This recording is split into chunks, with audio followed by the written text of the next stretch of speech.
তো আমরা এবার নেক্সট পার্টটা স্টার্ট করছি। এখানে পরপর পরপর এইভাবে দেওয়া আছে, এগুলো বুঝতে পারলে তাহলে তুমি ছবিগুলো সুন্দরভাবে বুঝতে পারবে। তাই ধাপে ধাপে পুরোটাকে বোঝো, আর না বুঝতে পারলে আমাকে জিজ্ঞাসা করবে আবার। আলোর প্রতিসরণ আমরা 7-8-এ পড়েছি, আমি এখানে খুব সংক্ষেপে বলবো। প্রতিসরণের সংজ্ঞাতে অনেক কিছুই বলে। ধরো একটা সমসত্ব, দুটো সমসত্ব মাধ্যম, একটা সমসত্ব মাধ্যম থেকে আরেকটা সমসত্ব মাধ্যমে আলো যখন প্রবেশ করে তখন আলোর গতিপথের পরিবর্তন হয়, এটাকেই আমরা বলি আলোর প্রতিসরণ, রাইট? এবার এটা দেখো, এটা হচ্ছে একটা লঘু মাধ্যম আর এটা হচ্ছে একটা ঘন মাধ্যম। ধরো এটা বায়ু, এটা জল, ঠিক আছে? এবার যদি এখানে কোনো মাধ্যম না থাকতো তাহলে আলোটা কোন দিকে যেত? এইভাবেই চলে যেত, যে পথে আসছিল সে পথে চলে যেত। কিন্তু না, একটা মাধ্যম যেহেতু রয়েছে, দেখা যাচ্ছে লঘু মাধ্যম থেকে ঘন মাধ্যমে যাওয়ার সময় আলোটা গতিপথ চেঞ্জ করে অভিলম্বের দিকে কিছুটা সরে গেল। তাহলে লঘু মাধ্যম থেকে ঘন মাধ্যমে যাওয়ার সময় আমরা কি দেখি? যে না, আলো যেতে যেতে গতিপথ চেঞ্জ করে অভিলম্বের দিকে কিছুটা সরে যায়। এবার আলোর প্রত্যাবর্তন নীতি অনুযায়ী আমরা কি জানি? যদি এই দিক বরাবর এসে এই দিক বরাবর যায়, আবার এই দিক থেকে গেলেও এইভাবে ফিরতো, আমরা আলোর প্রত্যাবর্তন নীতি অনুযায়ী বলতে পারি। যদি ডাইরেকশনটা চেঞ্জ হয়ে যেত তাহলে আমার এইভাবে গিয়ে এইভাবে যেত, আলো যে পথে আসে সেই পথে ফেরে, আলোর প্রত্যাবর্তন নীতি অনুযায়ী। এটা আমরা একটু আগে বুঝেছিলাম। তাহলে যখন ঘন মাধ্যম থেকে লঘু মাধ্যমে যাবে, এই ছবিটা থেকে দেখে বোঝা যাচ্ছে না কি হবে? ধরো আমি এখানেই এটা রাফ একটা করছি, এটা হচ্ছে অভিলম্ব, এই যাচ্ছে এই রেখাটা, এই রশ্মিটা এইভাবে গিয়ে কি হচ্ছে না, দূরে সরে যাচ্ছে। যাওয়ার কথা ছিল কোন দিকে? এই বরাবর। এই রশ্মিটাকে যদি আমি ঘন মাধ্যম থেকে লঘু মাধ্যমে পাঠাতাম, যেত কোন বরাবর? এই বরাবর। কিন্তু যাচ্ছে কোথায়? না, সরে গিয়ে। তার মানে কি? অভিলম্ব থেকে দূরে সরে যাচ্ছে। তাহলে আমরা বলতে পারি যখন ঘন মাধ্যম থেকে লঘু মাধ্যমে আলো যাবে তখন কি হবে? না, আলোটা দূরে সরে যাবে অভিলম্বের থেকে। তখন আলোটা দূরে সরে যাবে অভিলম্ব থেকে। যখন ঘন মাধ্যম থেকে লঘু মাধ্যমে যাবে তখন আলোটা দেখো অভিলম্ব থেকে দূরে সরে যাচ্ছে। এই ঘটনার থেকে আমরা এটা বলতে পারি। এটার উল্টো কেস, ঠিক আছে? আলোর প্রত্যাবর্তন নীতি অনুযায়ী। বুঝতে পারলাম এই অবধি? তাহলে এটা মনে রাখলেই এটাও মনে থাকবে। এবার আসা যাক কাঁচের স্ল্যাবের মধ্য দিয়ে আলোর প্রতিসরণ। এগুলো আমি কেন করাচ্ছি না, এগুলোর সাথে রিলেটেড লেন্সটা। যদি এগুলোকে বোঝো তাহলে লেন্সটা বুঝতেও সুবিধা হবে, কারণ এটার অ্যাপ্লিকেশন আছে লেন্সে, সেই জন্য। আনানে মনে হবে যে লেন্স ওরকম কেন কাজ করে, সেই জন্য আমি এটা দেখাচ্ছি। তাহলে কাঁচের স্ল্যাবের মধ্যে দিয়ে আলোর প্রতিসরণ। এবার কাঁচ কি? একটা ঘন মাধ্যম বায়ু মাধ্যমের সাপেক্ষে। এবার যখন একটা ঘন মাধ্যমে যখন আলো এসে পড়বে তখন কি হবে? আলোটা কাছে চলে আসবে না, অভিলম্বের এই দিকে যাওয়ার কথা ছিল, এই বরাবর যাওয়ার কথা ছিল, কিন্তু কি হবে? অভিলম্বের কাছে সরে আসবে, কারণ এটা তো কাঁচ, এটা বায়ু, আর এটা হচ্ছে কাঁচ। ঢুকলো কাঁচের স্ল্যাবের মধ্যে, অভিলম্বের কাছে সরে আসলো। এবার ধরো কাঁচের স্ল্যাবটা এই অবধি যাচ্ছে, এখানে আসলো। এবার কি হবে? যখন বেরোবে আলোটা তখন কি হবে? তখন দেখো এটা ঘন মাধ্যম থেকে তখন একটা লঘু মাধ্যমে যাচ্ছে, তখন কাঁচ থেকে বায়ুর দিকে যাচ্ছে। তাহলে তখন এখানে অভিলম্বটা কি হবে? এই বিন্দুতে তখন অভিলম্ব হবে এটার। তখন কি এটা অভিলম্ব থেকে দূরে সরে যাবে না, কারণ এটা তো ঘন থেকে লঘুতে যাচ্ছে, ঘন থেকে লঘুতে যাচ্ছে, তখন কি দূরে সরে যাবে? এই দূরে সরে যাচ্ছে। আর এটা দেখা যায়, প্রুফ করা যায় এটাকে, যেটা বইতেও দেওয়া আছে, যে না এই রশ্মিটা আর এই রশ্মিটা সমান্তরাল। ঠিক আছে, এই প্রুফটাতে আমি আর গেলাম না, এটা আমরা বইতেই পেয়ে যাব, দেখে নিয়ে। এটা প্রমাণও করতে দেয় পরীক্ষাতে অনেক সময়। তো কাঁচের স্ল্যাবের মধ্যে দিয়ে যখন আলো যায় আমরা তখন দেখতে পাই কিনা এরা এভাবে সমান্তরাল ভাবেই চলে যায়। এবার এটা যদি খুব সরু একটা কাঁচের স্ল্যাব হয় তখন কি হবে?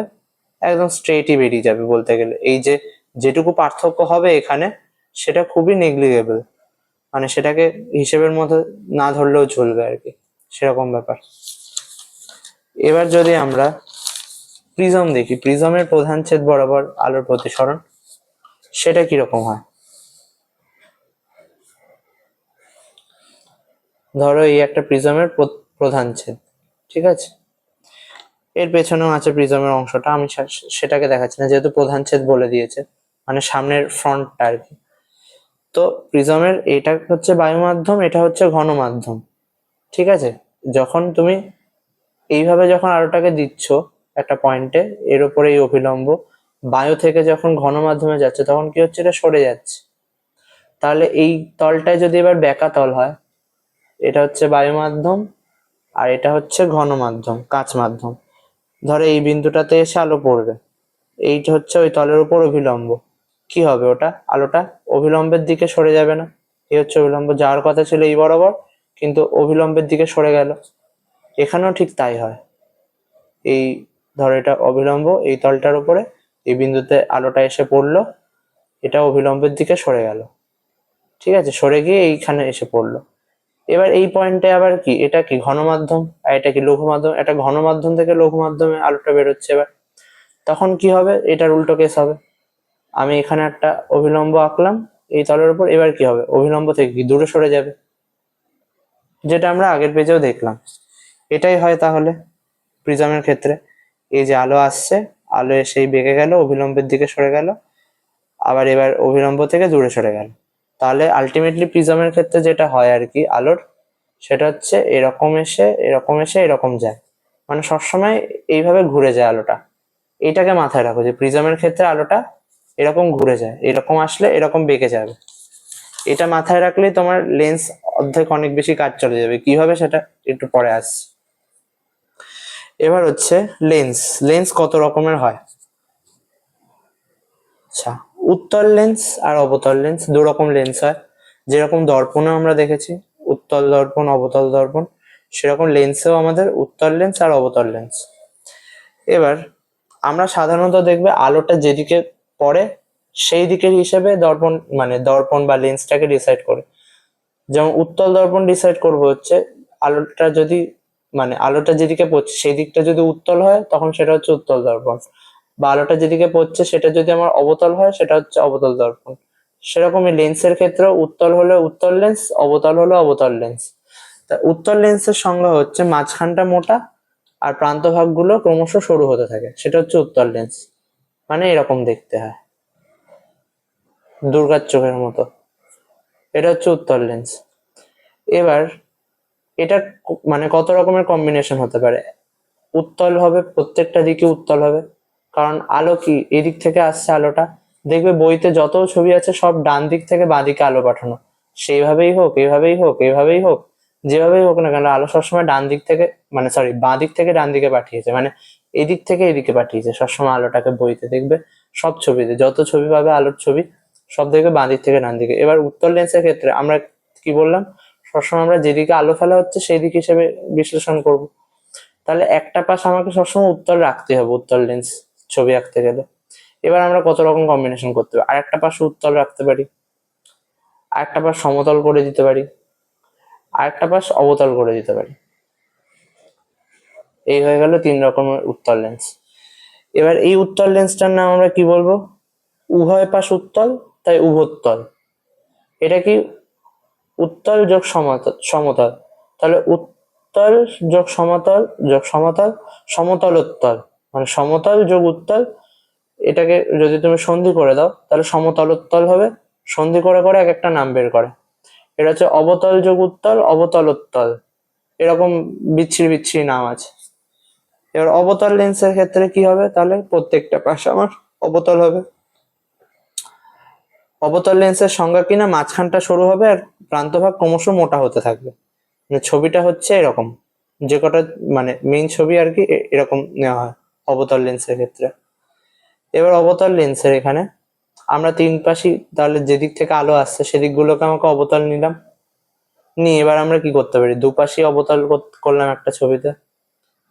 একটা ছবিতে আমরা এই পাশে উত্তল করে দিলাম, আর একটা ছবিতে আমরা এই পাশে সমতল করলাম, হয়ে গেল তিন রকম। তাহলে এটা কি, এটা হচ্ছে উভাবতল। উভয় দিক অবতল, তাই উভবতল। এটা হচ্ছে একটা উত্তল সমতল, কি বেশ নাম আছে, বইতে দেখে নিও। এটা হচ্ছে অবতল যোগ সমতল, সমবতল, সমবতল, এরকম কিছু একটা নাম আছে এটারও। বইতে নামগুলো দেওয়া আছে, দেখে নিও। তো সন্ধি করে করে নামগুলো বের করে আর কি। আচ্ছা, নেক্সট হচ্ছে আমাদের লেন্স সম্পর্কিত কয়েকটি সংজ্ঞা।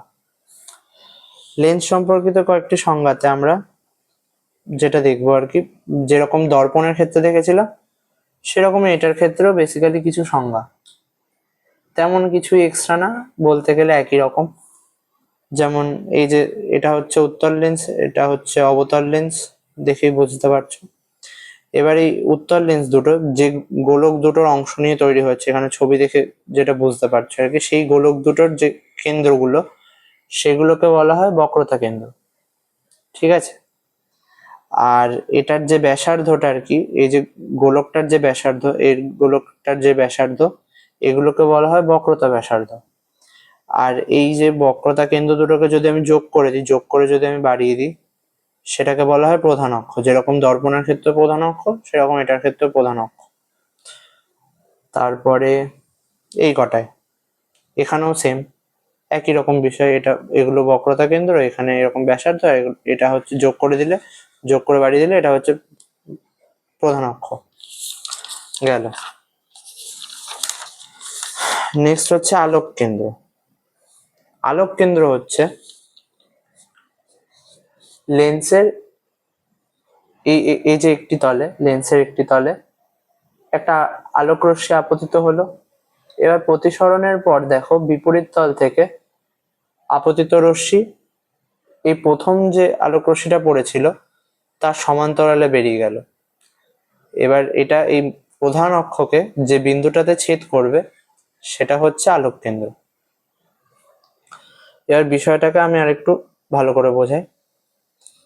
এটাকে যদি আরো অনেক বড় করে দেখো, অনেকটা মানে একটা প্রিজমের মতনই লাগবে আর কি, বা ওই কাচের স্লোপের মতনই লাগবে দেখতে অনেকটা। এই যে এখানে যদি ভালো করে দেখো, এখানে একটা স্লোপ আঁকতে পারবা তুমি, কারণ এটা বৃত্তের অংশ। এখানে একটা প্রধান অক্ষ হবে এই স্লোপের সাথে, প্রধান অক্ষ মানে আমি বলতে চাইছি অভিলম্ব আর কি, যেটা ব্যাসার্ধ হবে আর কি। তো এখানে পড়ে এই যে এটা একটা লঘু মাধ্যম থেকে ঘন মাধ্যমে যাচ্ছে, তো এই যে অভিলম্বের দিকে সরে এলো, এমনিতে যেত কোন দিকে, এই দিক বরাবর যেত, কিন্তু এটা কোন দিকে সরে গেল না, এই অভিলম্বের দিকে সরে গেল। সরে গিয়ে যাচ্ছে যাচ্ছে আবার এখান থেকে সেম কেস হবে, ঘন মাধ্যম থেকে লঘু মাধ্যমে যাওয়ার সময় এই যে অভিলম্ব থেকে দূরে সরে গেল, সরে গিয়ে এই যে এভাবে গেল। এবার দেখা যাবে এই দুটো সমান্তরাল। এটা হচ্ছে আলোক কেন্দ্র। এটা হচ্ছে মোটা লেন্সের ক্ষেত্রে। এবার লেন্সটা যদি পাতলা হয় তখন দেখা যাবে আলোটা কোনো রকম তেমন একটা মানে না বেঁকেই একদম একই সরলরেখায় চলে যাবে, যদি খুব পাতলা লেন্স নেওয়া হয়। আর আমাদের বইতে যত যা মানে উদাহরণ দেওয়া আছে, যেভাবে ছবি দেওয়া আছে, সবকটাতে আমরা পাতলা লেন্সকেই ইউজ করেছি, পাতলা লেন্স দিয়ে ছবিগুলো দেখানো আছে। এটা হচ্ছে মোটা লেন্স, এটা হচ্ছে পাতলা লেন্স। এখানেও যে হবে না তা না, কিন্তু খুব সামান্য হবে বলে ওটাকে নেগলিজিবল ধরা হয়, একই স্ট্রেট লাইন ধরা হচ্ছে। এটা হচ্ছে পাতলা লেন্সের আলোক কেন্দ্র। আলোক কেন্দ্র ব্যাপারটা তাহলে বুঝতে পেরেছো। আলোক রশ্মিটা যাচ্ছে, কোনো রকম কোনো গতিপথে চেঞ্জ হচ্ছে না, যে বিন্দুটাতে ছেদ করছে প্রধান অক্ষকে সেই বিন্দুটা হচ্ছে আলোক কেন্দ্র। বইয়ের থেকে এগুলো সংজ্ঞাগুলো দেখে নেবে, বুঝতে পারবে। এবার এবার আসা যাক উত্তল লেন্সের অভিসারী ক্রিয়ার ব্যাখ্যা। আচ্ছা, উত্তল লেন্সে অভিসারী ক্রিয়া মানে কি? অভিসারী রশ্মি কি? অভিসারী রশ্মি হচ্ছে যখন ভিন্ন ভিন্ন জায়গার থেকে ভিন্ন ভিন্ন রশ্মিগুলো একটা বিন্দুতে এসে মেশে, সেটা হচ্ছে অভিসারী রশ্মি। এই একটা উত্তল লেন্স। উত্তল লেন্সটাকে আমি যদি ছোট ছোট খণ্ডে ভেঙে দিই, ঠিক আছে, ছোট ছোট খণ্ডে আমি ভেঙে দিচ্ছি। এবার এইগুলোকে আমি একটু বড় করে জুম করে দেখছি ব্যাপারটা কি হয়। দেখো এইগুলো কিন্তু এক একটা প্রিজমের মতন দেখতে অংশ, তাই না? আমরা প্রিজমের ক্ষেত্রে কি দেখেছিলাম একটু আগে, যে না আলোটা এরকম এসে আলটিমেটলি এরকম বেঁকে যায়। তাহলে এখানেও যখন আমার আলোক রশ্মি আসবে, এসে কি হবে? বেঁকে যাবে। এটাও দেখো এখানে এটা কিন্তু তির্যক, এই বাহুটা কিন্তু এরকম তির্যক রয়েছে, এই বাহুটা কিন্তু এরকম তির্যক রয়েছে, এটা কিন্তু স্ট্রেট লাইন নেই।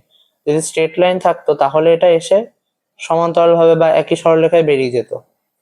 যেহেতু এটা তির্যক রয়েছে, তার মানে এটা কি প্রিজমের বাহুর মতো, সে মাথা জোড়া থাক আর না থাক, ঘটনা তো একই ঘটবে ভেতরে, তাই না? এসে কি হবে, এরকম বেঁকে যাবে। আবার এটা কি হবে, আচ্ছা এই মাঝখান বরাবর যেটা যাবে সেটা কি হবে, একই লাইনে চলে যাবে, কারণ এটা প্রায় বলতে গেলে কাঁচের স্লোপের মতন। ঠিক আছে, এখানে বলতে গেলে বাহুগুলো কি কাত করা নেই, সেই জন্য এখানে কি এটা ডেভিয়েশন হবে না, আলোক রশ্মিটা প্রতিসরণের পর স্ট্রেট লাইনে বেরিয়ে যাবে মাঝখানটা দিয়ে।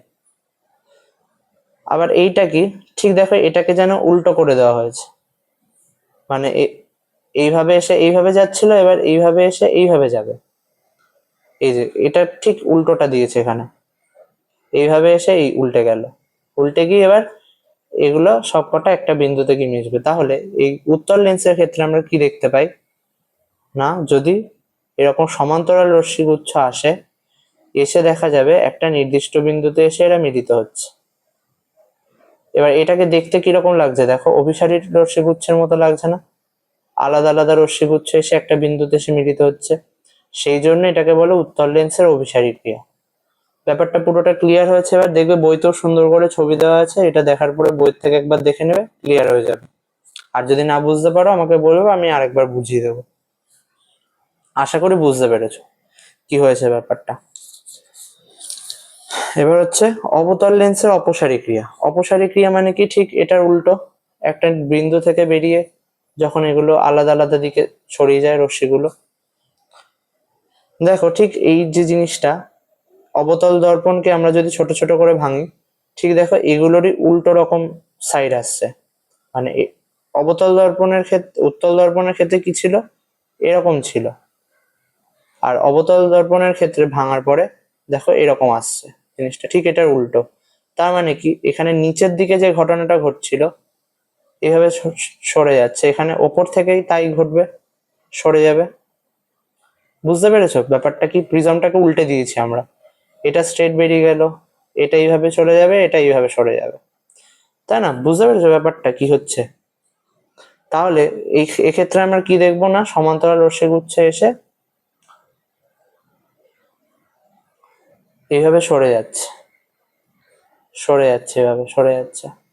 এবার এরা মনে হবে যেন একটা নির্দিষ্ট বিন্দু থেকে এরা যাচ্ছে আর কি, প্রতিষ্ঠিত হচ্ছে একটা নির্দিষ্ট বিন্দু থেকে মনে হবে। আর এটাকেই বলা হয় অবতল লেন্সের অপসারী ক্রিয়া, কারণ এটা অপসারী রশ্মিগুচ্ছের মতন লাগবে দেখতে। ব্যাপারটা বুঝতে পেরেছো? এবার এটাকে ফোকাস বলে, এটাকে ফোকাস বলে। এবার এই জিনিসগুলোতে পরে আসছি, এই অবধি দেখো বুঝতে পেরেছো কিনা? উত্তল লেন্সের অভিসারী ক্রিয়ার ব্যাখ্যা, অবতল লেন্সের অপসারী ক্রিয়ার ব্যাখ্যা বুঝতে পেরেছো কিনা দেখো, আরেকবার ভালো করে দেখে নাও, এটা ক্লিয়ার হয়ে যাবে। এবার আসবো আমরা নেক্সট পয়েন্টে, লেন্সের ফোকাস, যেটা আমরা এক্ষুনি বললাম। লেন্সের ফোকাসটা একটুখানি জটিল, এটা বুঝে নাও, অতটা তেমন কাজের না। এরপরে ছবিগুলো একদম জলের মতন ইজি লাগবে, যেহেতু আগের দিন দর্পণটা তুমি বুঝে গেছো, সেই জন্য আজকে এই উত্তল লেন্সের এই ছবিগুলো বোঝাতে কোনো অসুবিধাই হবে না, একদম ইজিলি বুঝে যাবে, একদম সহজ লাগবে, একদম 2 মিনিটের মধ্যেই বলতে গেলে শেষ হয়ে যাবে। যাই হোক, প্রথম মুখ্য ফোকাস আর দ্বিতীয় মুখ্য ফোকাস, লেন্সের ক্ষেত্রে দুটো ফোকাস থাকে, দর্পণের ক্ষেত্রে একটাই ফোকাস থাকে, কিন্তু লেন্সের ক্ষেত্রে দুটো ফোকাস থাকে, কারণ দুটো গোলীয় পিঠ থাকে, সেই জন্য দুটো ফোকাস থাকে। কিন্তু আমরা মানে যে ফোকাসটাকে মেইনলি ইউজ করি সেটা হচ্ছে দ্বিতীয় মুখ্য ফোকাস। দ্বিতীয় মুখ্য ফোকাসটাকেই সাধারণত ফোকাস হিসেবে ধরা হয় লেন্সের। ঠিক আছে, কেন সেটা তো পরে আসছি। আমরা আগেই বলেছি যে আলো সবসময়, এখানে দেখবে বইতে সবসময় বাঁ দিক থেকে ডান দিকে পাঠানো, ঠিক আছে? তো বাঁ দিক থেকে ডান দিকে পাঠানোর হিসেবেই সব সিস্টেম হবে। এবার এখানে টার্গেট হচ্ছে প্রথম মুখ্য ফোকাসের আলোটাকে কোনোভাবে সমান্তরাল বের করা। তাহলে আমরা একবার অবতল দর্পণ আঁকবো, সরি উত্তল দর্পণ আঁকবো, একবার আঁকলাম অবতল দর্পণ। আমি কি বললাম, আমাদের টার্গেট হচ্ছে সমতল সমান্তরাল ভাবে আলোক রশ্মিগুচ্ছকে বের করা। তাহলে সমান্তরাল ভাবে যদি আলোক রশ্মিগুচ্ছকে বের করতে হয়, তাহলে কি একটা নির্দিষ্ট বিন্দু থেকে আলোক রশ্মিগুলোকে যেতে হবে, তারপরে দেখা যাবে আলোক রশ্মিগুলো প্রতিসরণের পর সমান্তরাল ভাবে বেরোচ্ছে। কারণ আমরা এক্ষুনি দেখলাম উত্তল লেন্সের ক্ষেত্রে কি হয়, এটাতে কেন উত্তল লেন্সের ক্ষেত্রে কি হয় আমরা এক্ষুনি দেখলাম, অভিসারী ক্রিয়া দেখা যায়। এবার আলো এদিক থেকে এসে যদি এইভাবে যেতে পারে, তাহলে এইভাবে যদি বেরোয় আলো তাহলে এইদিকে যাবে, তাই না? উল্টো ভাবে যাবে, যেটা বলছিলাম আলো যেদিক থেকে আসে সেদিকেই যেতে পারে একই রকম পথে।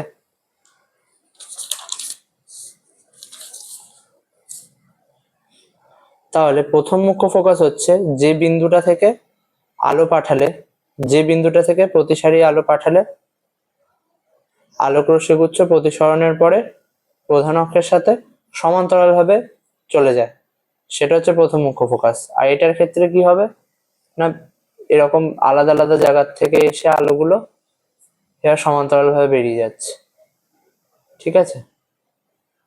এই যে বেরিয়ে যাচ্ছে, এবার এরা এখানে যে বিন্দুটাতে গিয়ে মিলিত হওয়ার কথা সেই বিন্দুটাকে এই অবতল দর্পণের ক্ষেত্রে মুখ্য ফোকাস বলে, প্রথম মুখ্য ফোকাস বলে। আর উত্তল দর্পণের ক্ষেত্রে এই বিন্দুটাকে বলে প্রথম মুখ্য ফোকাস।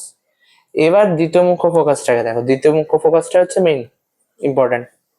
এটাকে যদি আমি উল্টো করে দিই, একটা উত্তল দর্পণ আর একটা অবতল দর্পণ, এটাকে উল্টো করে দিলাম, আমি কিছু সমান্তরাল রশ্মি পাঠাচ্ছি ঠিক আগেরটার মতন, সেগুলো কি হবে প্রতিসরণের পর একটা নির্দিষ্ট বিন্দুতে গিয়ে ছেদ করবে। এটাই হচ্ছে দ্বিতীয় মুখ্য ফোকাস। এই দ্বিতীয় মুখ্য ফোকাসটাকেই লেন্সের ক্ষেত্রে সাধারণত মানে ফোকাস হিসেবে ধরা হয় আর কি, ইম্পর্টেন্ট ফোকাস, যেটা দিয়ে আমরা সব ছবি টবি আঁকবো, সব ইম্পর্টেন্ট কাজ করব। এটাতেও কি হবে না, আমি সমান্তরাল রশ্মি পাঠাচ্ছি, পাঠানোর পরে এরা কি সরিয়ে যাবে, আর মনে হবে যেন একটা নির্দিষ্ট বিন্দু থেকে এরা বেরোচ্ছে। দেখবে বইতে ছবিও দেওয়া আছে সুন্দর করে। তো এই বিন্দুটা হচ্ছে এই অবতল দর্পণের দ্বিতীয় মুখ্য ফোকাস। তাহলে অবতল দর্পণের প্রথম মুখ্য ফোকাস আর দ্বিতীয় মুখ্য ফোকাসটা কি তুমি বুঝতে পেরেছো? আমাদের মানে প্রথম মুখ্য ফোকাসের ক্ষেত্রে টার্গেট থাকবে হচ্ছে সমান্তরাল করে বের করা আলোটাকে, আর দ্বিতীয় মুখ্য ফোকাসের ক্ষেত্রে টার্গেটটা থাকবে হচ্ছে সমান্তরাল রশ্মিটা পাঠালে কোথায় গিয়ে ছেদ হচ্ছে বা কোথা থেকে প্রতিষ্ঠিত হচ্ছে সেটা বের করা, সেটা হচ্ছে দ্বিতীয় মুখ্য ফোকাস। আর এই দ্বিতীয় মুখ্য ফোকাসটা দিয়ে ফোকাসের কাজ করা হয়। এবার আসা যাক ফোকাস তলে। এগুলো হচ্ছে প্রধান অক্ষের সাথে সমান্তরাল রশ্মি। এবার যদি প্রধান অক্ষের সাথে সমান্তরাল রশ্মি না হয়, এমনি যদি অন্য কোনো সমান্তরাল রশ্মি গুচ্ছ হয়, সেই সমান্তরাল রশ্মি গুচ্ছ দেখা যাবে এই যে ফোকাসটা ছিল আমাদের ফোকাস, এই যে দ্বিতীয় মুখ্য ফোকাসটাকে কিন্তু এখানে ফোকাস হিসেবে ইউজ করছে, দ্বিতীয় মুখ্য ফোকাসটাকে ফোকাস হিসেবে ইউজ করা হয় সবসময়, বইতেও লেখা আছে দেখবে। এই ফোকাসের সাথে এই একটা তল কল্পনা করা হচ্ছে যেটা এটার সাথে 90 ডিগ্রিতে আছে, এরকম স্ট্রেট ভাবে এইভাবে আছে প্রধান অক্ষের সাথে, ঠিক আছে 90 ডিগ্রিতে।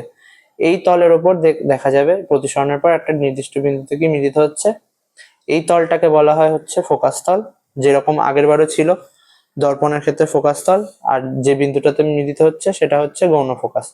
মুখ্য ফোকাস বাদে এখানে যতগুলো বিন্দু যাচ্ছে এই তলের উপর সবকটাই গৌণ ফোকাস, আর এই রশ্মিগুচ্ছের ক্ষেত্রে এটা হচ্ছে গৌণ ফোকাস। তাহলে এই অবধি ক্লিয়ার? ফোকাস দূরত্ব কি না, এই যে আলোক কেন্দ্র থেকে এটার যে দূরত্ব সেটাই হচ্ছে ফোকাস দূরত্ব, মানে ফোকাস থেকে আলোক কেন্দ্রের যে দূরত্বটা সেটাই হচ্ছে ফোকাস দূরত্ব। আর এই ফোকাসকে সাধারণত আমরা যেটা দিয়ে লিখি আর কি, এফ, অনেকে এফ দেয়, ঠিক আছে, এটাকে এফ দেয়, এটাকে 2f লেখে, এটাকে 2f নিলাম। আচ্ছা এই 2fটা কি, এবার দেখবে আমরা এবার পরের পৃষ্ঠা থেকে আমরা যাব ছবিতে। ছবিগুলো যত যা ছবি আছে, আমরা দর্পণের ক্ষেত্রে কি কি পয়েন্ট নিতাম, একটা নিতাম ফোকাস, একটা নিতাম আলোক কেন্দ্র, একটা নিতাম মেরু, এর মধ্যে আমাদের কাজ মিটে যেত। এবার এই লেন্সের ক্ষেত্রে আমরা মানে 3টে বিন্দু নেব, একটা হচ্ছে আলোক কেন্দ্র, একটা হচ্ছে ফোকাস দূরত্ব এফ, আর একটা হচ্ছে আরেকটা এফ, মানে এই দূরত্বের ডবল করে নিয়ে আরেকটা এফ, মানে এটাও এফ এটাও এফ, মোট হচ্ছে এইটুকু হচ্ছে 2f, এইটুকু হচ্ছে এফ আর এটুকু হচ্ছে এফ, ঠিক আছে, মোট হচ্ছে 2f। এই দূরত্ব একবার আমরা এখানে বস্তু রাখবো, একবার এখানে রাখবো, একবার এখানে রাখবো, আর আলোক কেন্দ্র থেকে ফোকাসের মধ্যে একবার রাখবো, একবার ফোকাস থেকে 2f এর মধ্যে একবার রাখবো, 2f এর বাইরে অসীমের আর 2f এর মাঝখানে একবার রাখবো, একবার 2f এ রাখবো, একবার f এ রাখবো। এই করে আমরা সবকটা কেস শেষ করে দেবো। একবার এখানে, একবার এই বিন্দুতে, একবার এই মাঝখানে, একবার ফোকাসে, একবার এখানে, আর আলোক কেন্দ্র লেন্সের মধ্যে কি করে ঢুকিয়ে দেবো বস্তু, সেজন্য লেন্সের মধ্যে না, জাস্ট এই অবধি যাবে বস্তুটা। এই কটা কেস আমরা দেখবো। তো এবার অনেক বইতে এটাকে লেখা হয় 2f f f2f এই আকারে লেখা হয়, অনেক বইতে এইভাবে লেখে f1 f1 dash f2 f2 dash, আবার অনেক বইতে এরকম থাকে f1 to f1 f2 to f2। এবার আমি হচ্ছে এইটাকে বেশি প্রেফার করি, আমি এইভাবে লিখি। বইতে দেখবো অন্যভাবে লেখা আছে, বাট আমি এইভাবে দেখাচ্ছি তোমাকে কারণ এটা আমার কমফোর্টেবল। আমি অনেক বইতেই এইভাবে লেখা থাকতে দেখেছি, এইভাবেও লেখা থাকতে দেখেছি, এইভাবেও লেখা থাকতে দেখেছি।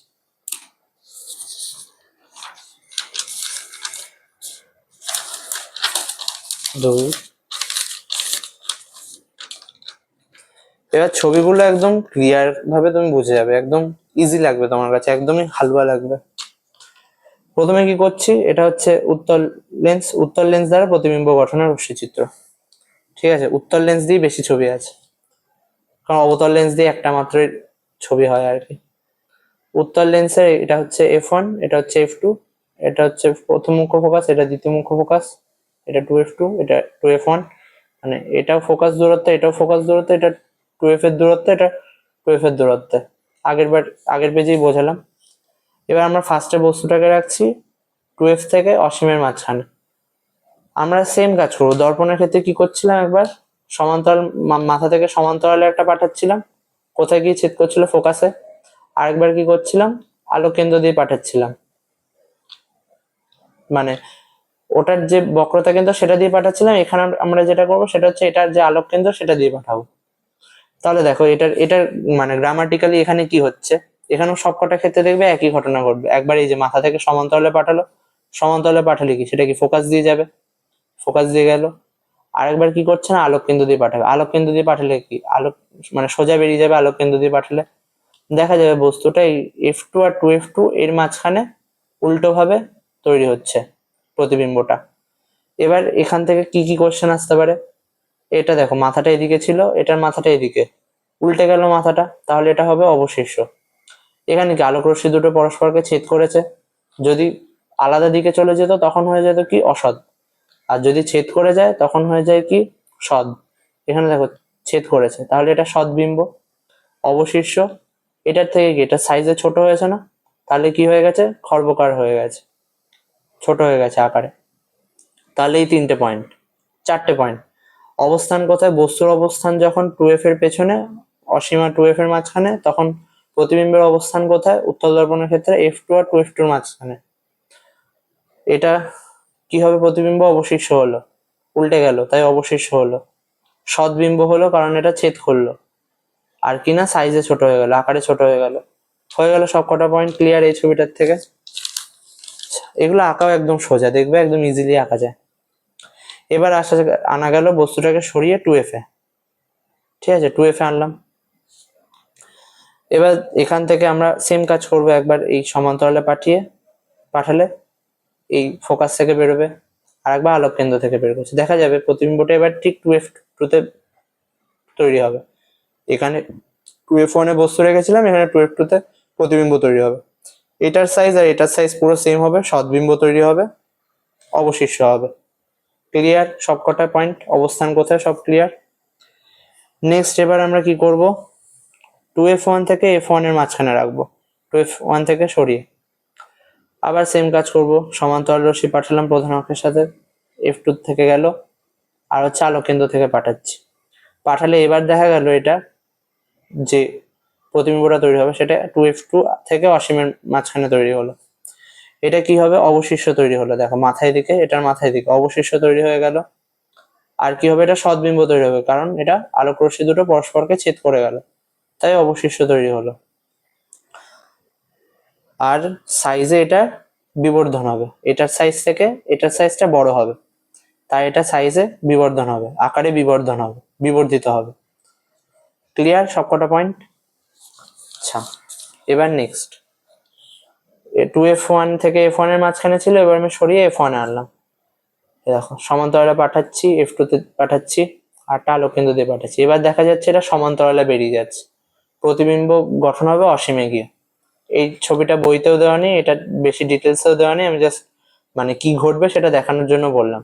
এটা সমান্তরাল ভাবে এইভাবে বেরিয়ে যায় আলোক রশ্মিটা, প্রতিবিম্ব গঠন হবে না, গঠিত হবে কিন্তু সেটা অসীম, কাল্পনিক ভাবে। আর এবার হচ্ছে F1 থেকে সরিয়ে আমি এখানে নিয়ে আসলাম, আলোক কেন্দ্র থেকে F1 এর মাঝখানে বস্তুটাকে রাখছি এবার।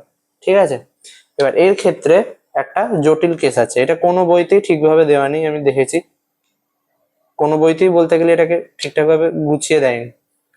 এটার যে চিত্রটা হবে আর কি, এখানে প্রতিবিম্ব, সেটা এইখানেও হতে পারে, এখানেও হতে পারে, এখানেও হতে পারে, যে কোনো জায়গায় হতে পারে। এইখানে হয়েছে, আমি তোমাকে দেখিয়ে দিচ্ছি। এই দেখো, এই বইতে যখন এখানে রেখেছে এই ও থেকে এই এর মাঝখানে, তখন এই প্রতিবিম্বটা এখানে তৈরি হয়েছে এফ এর এই দিকে। ঠিক আছে, এই বইতেই গেল। এই বইতে দেখো এখানে কিন্তু F থেকে 2F এর মাঝখানে তৈরি হয়েছে প্রতিবিম্বটা, যখন বস্তুটাকে F থেকে Q এর মাঝখানে রেখেছে। আবার তুমি এই বইতে দেখো, বস্তুটাকে এখানেই কিন্তু রেখেছে F থেকে এই আলোক কেন্দ্রের মাঝখানে, কিন্তু প্রতিবিম্ব কোথায় তৈরি হয়েছে? 2F এর ওইদিকে, 2F থেকে অসীমের মাঝখানে।